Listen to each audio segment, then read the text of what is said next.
You ask Tiger to calculate. This deals with linear inequalities with one unknown. The final result is c smaller than 495. Let's solve it step by step. Group all constants on the right side of the inequality. Subtract 7,700 from both sides.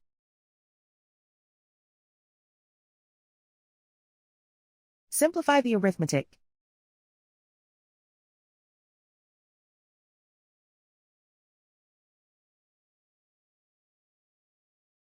Isolate the c. Divide both sides by 40.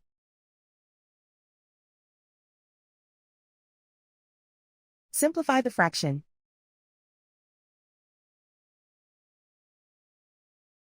Find the greatest common factor of the numerator and denominator.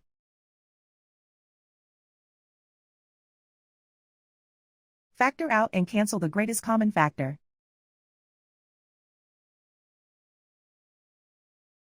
Plot the solution on a coordinate grid. And so the final result is c smaller than 495.